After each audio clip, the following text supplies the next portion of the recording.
இன்றைய தினத்தின் முக்கிய செய்திகளை ஒரு நிமிட செய்திகளாக பார்க்கலாம்.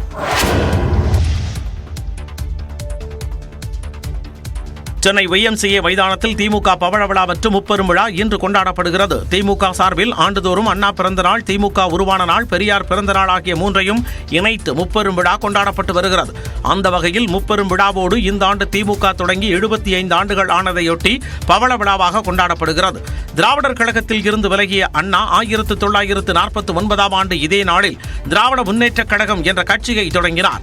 அண்ணா கருணாநிதி மறைவிற்கு பிறகு திமுகவை அக்கட்சியின் தலைவரும் முதலமைச்சருமான மு.க. ஸ்டாலின் வழிநடத்தி வருகிறார். 75 ஆண்டு திமுக பயணத்தில் மாநில சுயாட்சி, சமூக நீதி, சமத்துவம் போன்றவற்றிற்கு தொடர்ந்து குரல் கொடுத்து வருவதாக அக்கட்சியின் அமைப்பு செயலாளர் RS பாரதி தெரிவித்தார். துவக்கப்பட்ட நாளிலிருந்து இன்று வரையில் ஒரே லட்சியத்தோடு வாழ்கிற கட்சி, ஒரே கொடிய ஒரு சின்னத்தில் 1957 உதயசூரில் போட்டியிட்ட திமுக இன்று வரையில் உதயசூரில் போட்டியிடுகிறது. வேற எந்த அரசியல் கட்சிக்கு அந்த பெருமை கிடையாது.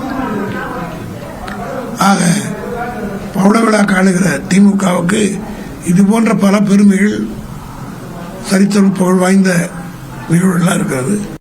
இந்த நிலையில் AI தொழில்நுட்ப வசதியுடன் திமுக பவள விழாவை சிறப்பிக்க ஏற்பாடு செய்யப்பட்டுள்ளது. வெள்ளி விழா, பொன் விழா, பவள விழா கொண்டாட்டத்தின் போதெல்லாம் திமுக ஆட்சி அதிகாரத்தில் பயணிப்பதாக அரசியல் வட்டாரங்கள் தெரிவித்துள்ளன.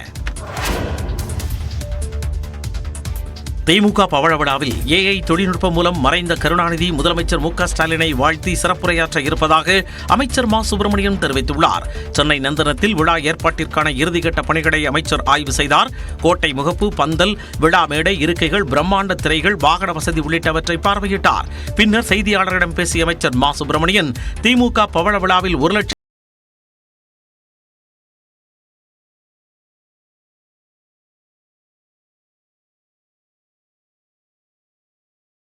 தலைப்பில் ஒரு சிறப்பு நிகழ்விருக்கிறது.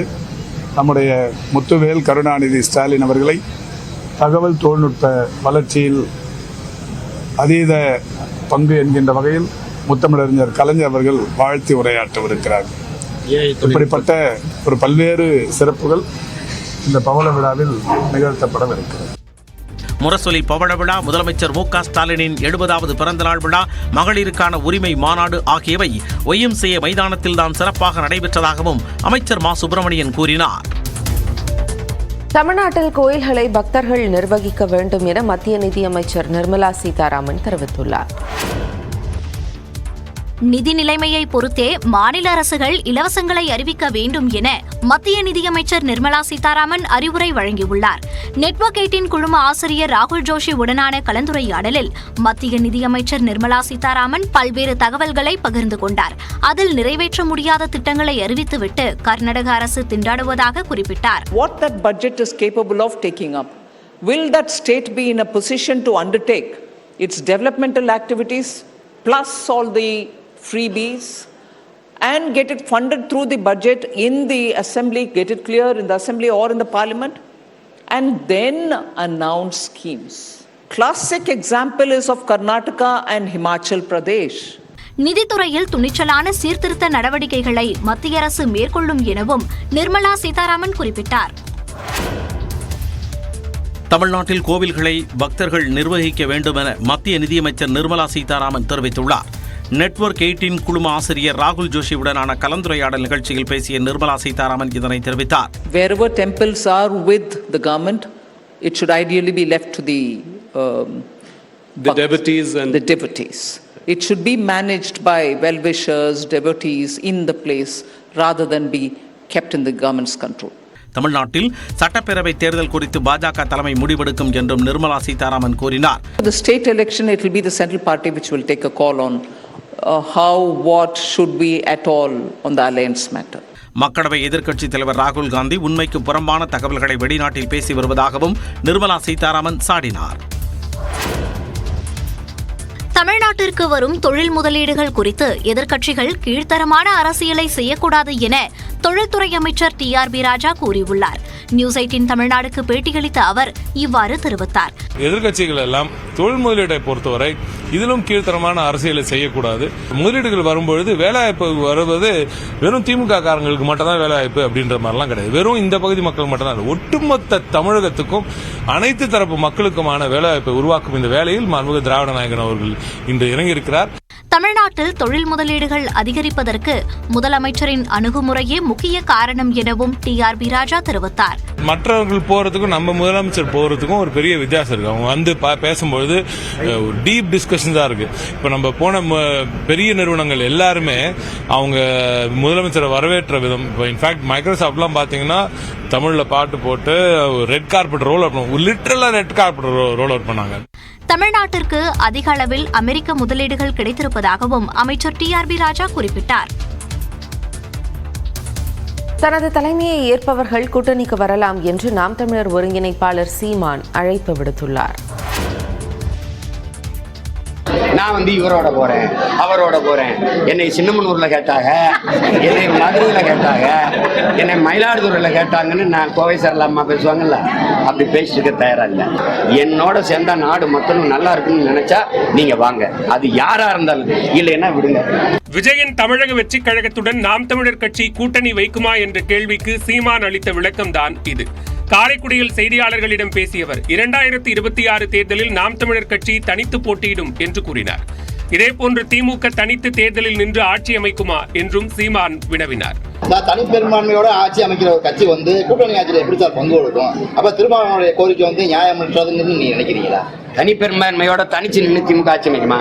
19 கட்சியை சேர்த்துக்கிட்டு நீ தனித்த பெரும்பான்மைனா என்ன பெரும்பான்மை? என்னை மாதிரி தனிச்சு நின்று நீ வென்ற ஆட்சி அமைச்சுக்க போ. தமிழ்நாட்டில் பூரண மதுவிலக்கு சாத்தியமே என்றும் சீமான் திட்டவட்டமாக தெரிவித்தார். நடிகர் விஜயின் தமிழக வெற்றிக் கழகத்தின் முதல் அரசியல் மாநாட்டை அக்டோபர் 15ஆம் தேதி நடத்துவதற்கான சுவர் விளம்பரங்கள் எழுதப்பட்டு வருகின்றன. தமிழக வெற்றிக் கழகத்தின் கொடியை விஜய் கடந்த 22ஆம் தேதி வெளியிட்டார். தனது கட்சியின் கொள்கை குறித்து முதல் மாநாட்டில் அறிவிக்கப்படும் என்றும் கூறியிருந்தார். அப்போது முதல் மாநாடு குறித்த தகவல்கள் கவனம் பெற்று வந்தன. விழுப்புரம் மாவட்டம் விக்கிரவாண்டியில் வரும் 23ஆம் தேதி மாநாடு நடத்துவதற்காக அனுமதி கேட்டு கடந்த 28ஆம் தேதி விழுப்புரம் மாவட்ட காவல் கண்காணிப்பாளர் அலுவலகத்தில் தமிழக வெற்றிக் கழகத்தின் பொதுச் செயலாளர் ஆனந்த் மனு அளித்தார். இதையடுத்து காவல்துறை தரப்பில் இருந்து மாநாடு தொடர்பாக 21 கேள்விகள் கேட்கப்பட்டு அனைத்து கேள்விகளுக்கும் தாவேகா சார்பில் பதில்கள் தரப்பட்டன. இதனையடுத்து மாநாட்டிற்கு 33 நிபந்தனைகளுடன் காவல்துறையினர் அனுமதி வழங்கினர். இதன் காரணமாக 23ஆம் தேதி மாநாட்டை நடத்துவதில் தாமதம் ஏற்பட்டது. இந்நிலையில் கப்பையாம்புலியூர் கிராமத்தில் அக்டோபர் 15ஆம் தேதி மாநாடு நடைபெறுவதாக சுவரில் விஜய் கட்சியினர் விளம்பரங்களை எழுதி வருகின்றனர். அக்கட்சியின் தலைவர் விஜய் தேதியை அதிகாரப்பூர்வமாக அறிவிக்காத நிலையில் சுவர் விளம்பரங்களில் செப்டம்பர் 23ஆம் தேதி என எழுதப்பட்டிருந்ததை மாற்றி அக்டோபர் 15ஆம் தேதி நடைபெறுவதாக எழுதப்பட்டு வருகிறது. தூத்துக்குடி துறைமுகத்தில் புதிய சரக்கு பெட்டக முனையம் நாட்டிற்கு அர்ப்பணிக்கப்பட்டது. தூத்துக்குடி வஉசி துறைமுகத்தில் பல்வேறு திட்டப்பணிகள் தொடக்கம், அடிக்கல் நாட்டல் என ஒருங்கிணைந்த விழா திங்களன்று நடைபெற்றது. கப்பல் போக்குவரத்து துறை அமைச்சர் சர்பானந்த சோனோவால், திமுக MP கனிமொழி ஆகியோர் நிகழ்ச்சியில் பங்கேற்றனர். துறைமுக வளாகத்தின் 9வது கப்பல் தளத்தில் புதிதாக 400 கோடி ரூபாய் மதிப்பில் அமைக்கப்பட்டுள்ள 40% பெண்கள் பணிபுரியக்கூடிய சர்வதேச சரக்கு பெட்டக முனையம் திறக்கப்பட்டது. காணொலி காட்சி மூலம் பங்கேற்ற பிரதமர் மோடி தனது வாழ்த்துக்களை பகிர்ந்து கொண்டார். தூத்துக்குடியில் திறக்கப்பட்டுள்ள புதிய சரக்கு முனையம் நாட்டின் வர்த்தக திறனுக்கான சான்று என்று கூறினார். यहाँ के पोर्ट इंफ्रास्ट्रक्चर में 3 मेजर पोर्ट्स और 17 नॉन मेजर पोर्ट शामिल है. इसी सामर्थ्य की वजह से आज तमिलनाडु मैरीटाइम ट्रेड नेटवर्क का बहुत बड़ा हब है. நிகழ்ச்சியில் பேசிய திமுக MP கனிமொழி, தூத்துக்குடி துறைமுகத்தில் உயரதிகாரிகள் பதவியிலும் உள்ளூர் மக்களுக்கு முன்னுரிமை அளிக்க வேண்டும் என்று கனிமொழி MP கேட்டுக்கொண்டார். சிறிய துறைமுகங்கள் உள்ள மாநிலங்களில் அந்த மாநில அரசோடு இணைந்து துறைமுக வளர்ச்சிப் பணிகள் மேற்கொள்ளப்படும் என மத்திய அமைச்சர் சர்பானந்த சோனோவால் தெரிவித்தார். சுங்க கட்டணம் என்ற பெயரில் வழிப்பறி நடப்பதாக கூறி மனிதநேய மக்கள் கட்சியினர் போராட்டம் நடத்திய நிலையில் சில இடங்களில் சுங்கச்சாவடிகள் சூறையாடப்பட்டன.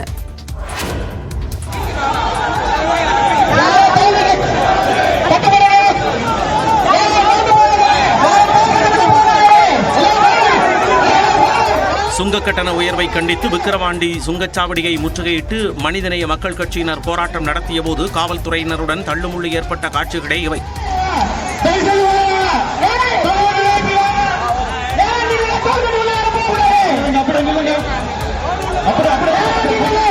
சுங்கச்சாவடிகளில் அதிக கட்டணம் வசூலிப்பதாக குற்றஞ்சாட்டி மனிதநேய மக்கள் கட்சியினர் சுங்கச்சாவடி முற்றுகை போராட்டத்தில் ஈடுபட்டனர். விக்கிரவாண்டி முற்றுகை போராட்டத்தில் பெரும் தள்ளுமுள்ளு ஏற்பட்டதால் சென்னை திருச்சி தேசிய நெடுஞ்சாலையில் போக்குவரத்து பாதிக்கப்பட்டது.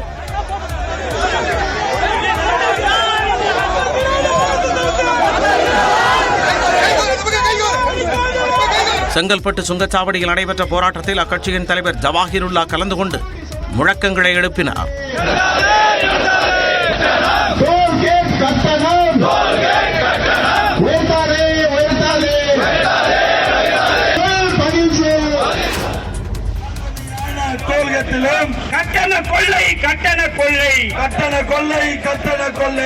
மதுரை கப்பலூர் சுங்கச்சாவடியை இடமாற்ற கோரி மனிதநேய மக்கள் கட்சியினர் முற்றுகை போராட்டம் நடத்தியதால் பரபரப்பு நிலவியது. தொடர்ந்து போராட்டத்தில் ஈடுபட்ட 500க்கும் மேற்பட்டோரை காவல்துறையினர் கைது செய்து தனியார் திருமண மண்டபத்தில் தங்க வைத்தனர். செங்கல்பட்டு மாவட்டம் பரனூர் சுங்கச்சாவடி முற்றுகை போராட்டத்தின் போது சுங்கச்சாவடி கண்ணாடி உடைக்கப்பட்டு போலீஸ் வாகனம் மீது தாக்குதல் நடைபெற்றதால் கலவர சூழல் ஏற்பட்டது.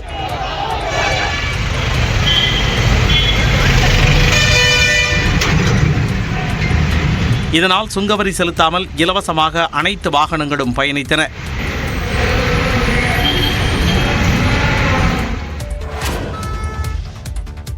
வேலூர் மாவட்டம் பள்ளிகொண்டா சுங்கச்சாவடியை மனிதநேய மக்கள் கட்சியினர் முற்றுகையிட்ட போது கல்வீச்சு சம்பவங்கள் நடைபெற்றன.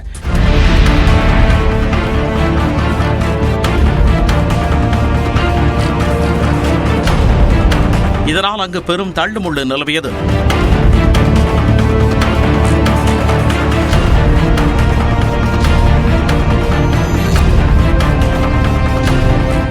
கோவை மாவட்டம் கனியூர் சுங்கச்சாவடியை முற்றுகையிட்டு போராட்டத்தில் ஈடுபட்ட மனிதநேய மக்கள் கட்சியினருக்கும் போலீசாருக்கும் இடையே தள்ளுமுள்ளு ஏற்பட்டதால் பரபரப்பு நிலவியது.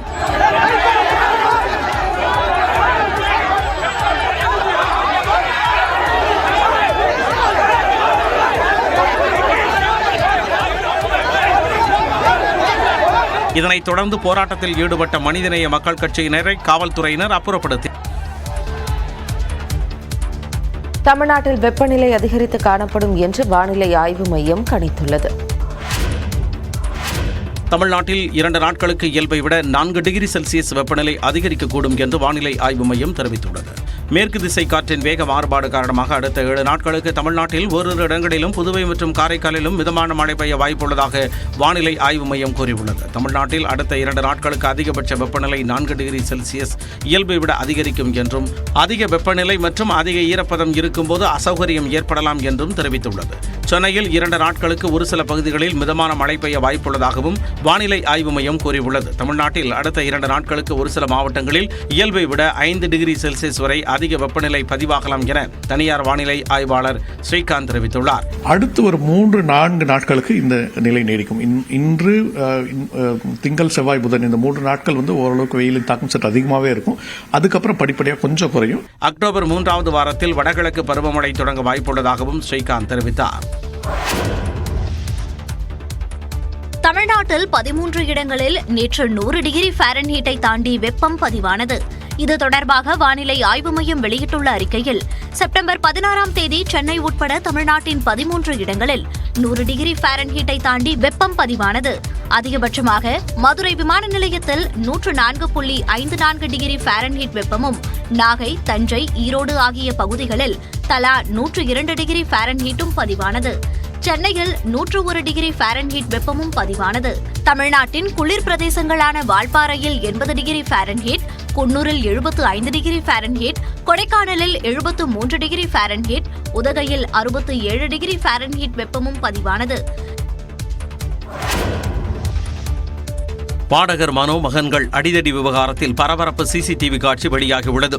சென்னை வடசரவாக்கத்தில் பாடகர் மனோவின் மகன்கள் மதுபோதையில் இளைஞர் மற்றும் 16 வயது சிறுவனை தாக்கிய புகார் எழுந்தது. இதனைத் தொடர்ந்து மனோவின் மகன்கள் ஷகீர் மற்றும் ரஃபீக் இருவரும் தலைமறைவானதாக கூறப்படுகிறது. இந்த நிலையில் ஷக்கீர், ரஃபீக் இருசக்கர வாகனத்தில் வந்தவர்களுடன் ஏற்பட்ட தகராறில் ஒருவரை ஒருவர் மாறி மாறி தாக்கும் காட்சி வெளியாகியுள்ளது. அதில் மனோவின் மகன்களை 10 பேர் கொண்ட கும்பலும் மனோவின் மகன்களும் மாறி மாறி தாக்கிக் கொள்ளும் காட்சிகள் இடம்பெற்றுள்ளன.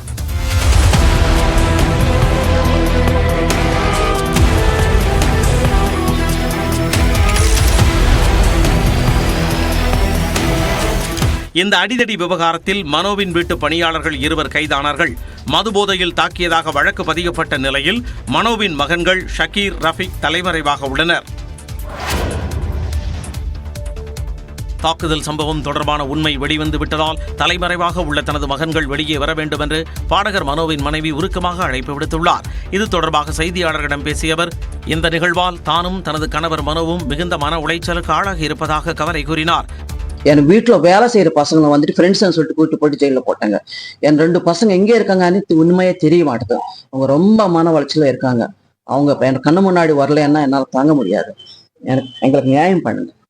தாக்குதல் நடத்திய நபர்கள் வெளியாட்களாக இருப்பதால் திட்டமிட்ட சதி என சந்தேகப்படுவதாக மனோவின் மருமகள் அச்சம் தெரிவித்தார்.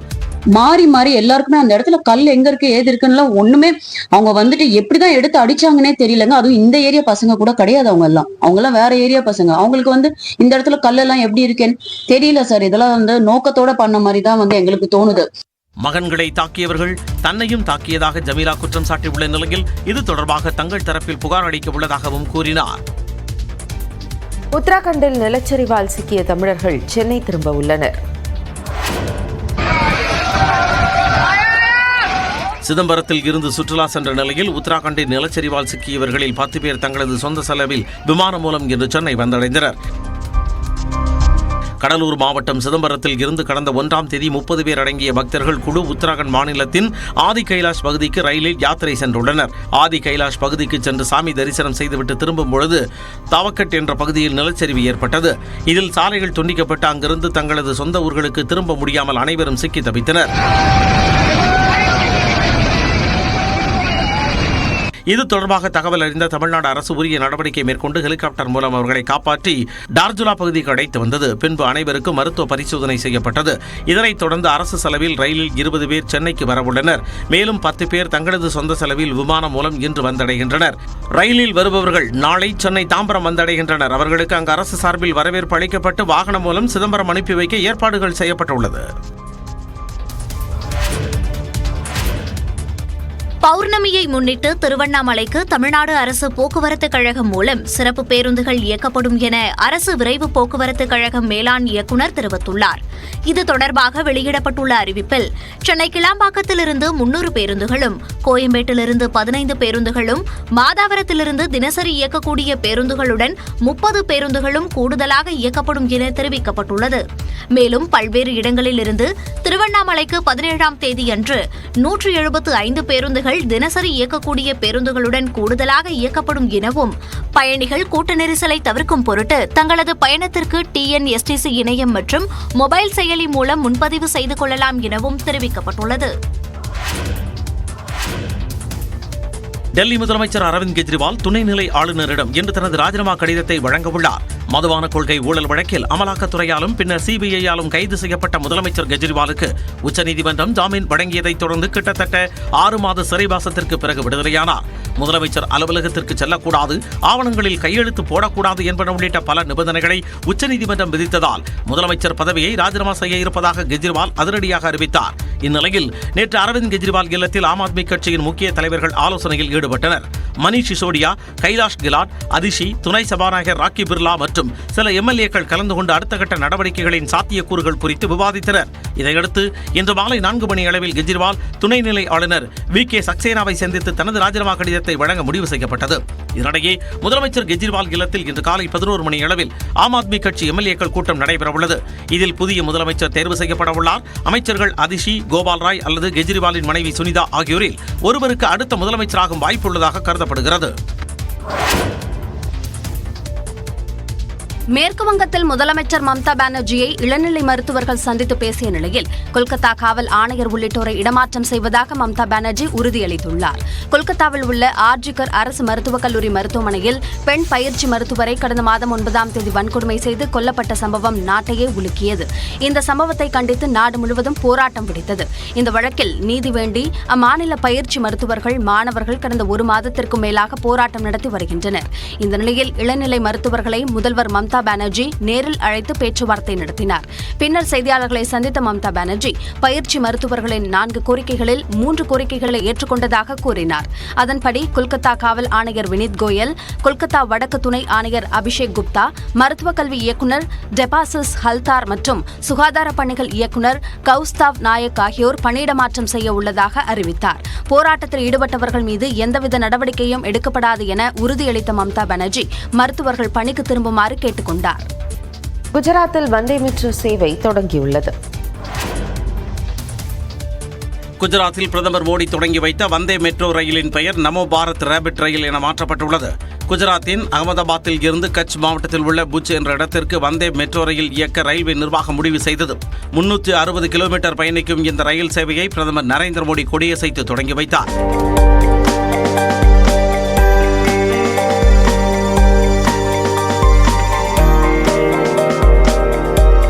அகமதாபாத்தில் ரயில் சேவையை தொடங்கி வைத்த பிரதமர் ரயிலில் பயணித்து மாணவர்களுடன் கலந்துரையாடினார்.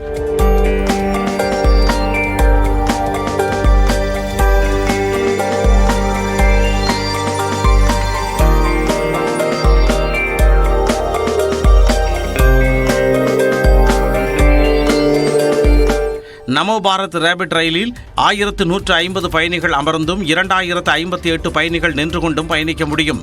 அதிகபட்சமாக மணிக்கு 110 கிலோமீட்டர் வரை பயணிக்கும் இந்த ரயிலில் கவாஜ் உள்ளிட்ட அதிநவீன பாதுகாப்பு அம்சங்கள் இடம்பெற்றுள்ளதாக தெரிவிக்கப்பட்டுள்ளது. புஜ் நகரில் இருந்து அகமதாபாத்திற்கு செல்ல சுமார் 455 ரூபாய் கட்டணம் நிர்ணயிக்கப்பட்டுள்ளது. மொத்த பயண நேரம் 5 மணி 45 நிமிடங்களாகும். முழுக்க ஏசி வசதி கொண்ட ரயில் வாரத்தில் 6 நாட்கள் இயக்கப்பட உள்ளது.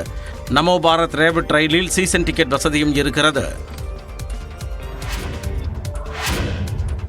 ஜம்மு காஷ்மீரில் விவசாயிகளுக்கு ஆண்டுக்கு 4000 ரூபாய், மகளிருக்கு மாதம் 3000 ரூபாய் வழங்கப்படும் என்பன உள்ளிட்ட பல்வேறு வாக்குறுதிகளுடன் தேர்தல் அறிக்கையை காங்கிரஸ் கட்சி வெளியிட்டுள்ளது. 90 உறுப்பினர்களை கொண்ட ஜம்மு காஷ்மீர் சட்டப்பேரவைக்கு நாளை முதல் 3 கட்டங்களாக தேர்தல் நடைபெற உள்ளது. இதனை தேசிய மாநாட்டு கட்சியுடன் இணைந்து காங்கிரஸ் கட்சி எதிர்கொள்ள உள்ள நிலையில் காங்கிரசின் தேர்தல் அறிக்கையை காங்கிரஸ் செய்தி தொடர்பாளர் பவன் கேரா, மாநில காங்கிரஸ் தலைவர் தாரிக் ஹமீத் ஆகியோர் வெளியிட்டனர். இதன்படி குடும்ப தலைவிக்கு மாதந்தோறும் 3000 ரூபாய் நிதியுதவி வழங்கப்படும். மகளிர் சுய உதவி குழுவினருக்கு 5 லட்சம் ரூபாய் வரை வட்டியில்லா கடன் வழங்கப்படும் என்று தெரிவிக்கப்பட்டுள்ளது. நிலமில்லா விவசாயிகள், நிலமுள்ள விவசாயிகள் என அனைத்து விவசாயிகளுக்கும் ஆண்டிற்கு 4000 ரூபாய் வழங்கப்படும். நிலமில்லா விவசாயிகளுக்கு அரசின் நிலம் 99 ஆண்டுகளுக்கு குத்தகைக்கு வழங்கப்படும் என்றும் தெரிவிக்கப்பட்டுள்ளது. இயற்கை சீற்றங்களால் பாதிக்கப்படும் அனைத்து வகையான பயிர்களுக்கும் காப்பீடு வழங்க வசதி செய்யப்படும் என்றும் உறுதியளிக்கப்பட்டுள்ளது. ஆப்பிளுக்கு கிலோவுக்கு 72 ரூபாய் வீதம் குறைந்தபட்ச ஆதார விலை வழங்கப்படும் என்று தெரிவிக்கப்பட்டுள்ளது. தகுதி வாய்ந்த இளைஞர்களுக்கு மாதந்தோறும் 3500 ரூபாய் வீதம் ஓராண்டு காலத்திற்கு வேலைவாய்ப்பின்மை நிதி வழங்கப்படும் என்று தெரிவிக்கப்பட்டுள்ளது. 30 நாட்களுக்குள் 1 லட்சம் அரசு காலி பணியிடங்கள் நிரப்பப்படும் என்றும் காங்கிரஸ் கட்சி வாக்குறுதி அளித்துள்ளது. ஜம்மு காஷ்மீரில் முற்றிலுமாக தீவிரவாதம் ஒழியும் வரை பாகிஸ்தானுடன் வர்த்தகமோ பேச்சுவார்த்தையோ நடைபெறாது என மத்திய உள்துறை அமைச்சர் அமித் ஷா திட்டவட்டமாக தெரிவித்துள்ளார். ஜம்மு காஷ்மீரில் முதற்கட்ட சட்டப்பேரவைத் தேர்தலுக்கான பரப்புரை நேற்று மாலையுடன் நிறைவடைந்தது. இந்நிலையில் ராம்பன் பகுதியில் நடைபெற்ற கூட்டத்தில் பேசிய மத்திய உள்துறை அமைச்சர் அமித் ஷா, ஜம்மு காஷ்மீரில் முற்றிலும் தீவிரவாதம் ஒழியும் வரை பாகிஸ்தானுடன் பேச்சுவார்த்தையோ வர்த்தகமோ நடைபெறாது என்று திட்டவட்டமாக தெரிவித்தார். இந்நிலையில் கிஷ்துவார் பகுதியில் நடைபெற்ற பொதுக்கூட்டத்தில் பேசிய அமித் ஷா, ஜம்மு காஷ்மீரை மீண்டும் தீவிரவாதத்தின் பாதைக்கு கொண்டுவர காங்கிரஸ் கட்சியும் அதன் கூட்டணி கட்சியான தேசிய மாநாட்டு கட்சியும் முயற்சி மேற்கொண்டு வருவதாக குற்றம் சாட்டினார். जम्मू कश्मीर के युवाओं के भविष्य का आपने कत्ल किया. சிறையில் உள்ள தீவிரவாதிகளையும் கற்கடை வீசி தாக்குதலில் ஈடுபட்டோரையும் விடுவிக்க செய்ய காங்கிரஸ் கூட்டணி முயற்சித்து வருவதாக அவர் விமர்சித்தார். மத்தியில் நரேந்திர மோடி தலைமையிலான அரசு இருக்கும் வரை இந்திய மண்ணில் தீவிரவாதத்தை யாராலும் ஊக்குவிக்க முடியாது என்று அமித் ஷா திட்டவட்டமாக தெரிவித்தார். नरेंद्र मोदी ने आतंकवाद को पाताल तक दफना देने का काम किया. அமெரிக்காவில் இந்து கோயிலை சேதப்படுத்தியதற்கு இந்திய தூதரகம் கண்டனம் தெரிவித்துள்ளது. நியூயார்க்கில் உள்ள மெல்வில்லை என்ற இடத்தில் அக்ஷர் புருஷோத்தம் சுவாமிநாராயணன் என்ற அமைப்பு சுவாமிநாராயணன் கோயிலை கட்டியுள்ளது. இந்த நிலையில் அடையாளம் தெரியாத நபர்கள் இந்த கோயிலை சேதப்படுத்தியதாக தெரிகிறது. இதனைத் தொடர்ந்து அமெரிக்க அதிகாரிகளை தொடர்பு கொண்டு இந்திய தூதரக உயர் அதிகாரிகள் கடும் கண்டனத்தை பதிவு செய்துள்ளனர். இது தொடர்பாக தனது எக்ஸ் பக்கத்தில் பதிவிட்டுள்ள இந்திய தூதரகம், நியூயார்க்கில் நாராயண் கோயில் சேதப்படுத்தப்பட்டதை ஏற்றுக்கொள்ள முடியாது என தெரிவித்துள்ளது. இந்த செயலுக்கு காரணமானவர்கள் மீது விரைவான நடவடிக்கை எடுக்கப்பட வேண்டும் என்றும் வலியுறுத்தப்பட்டுள்ளது.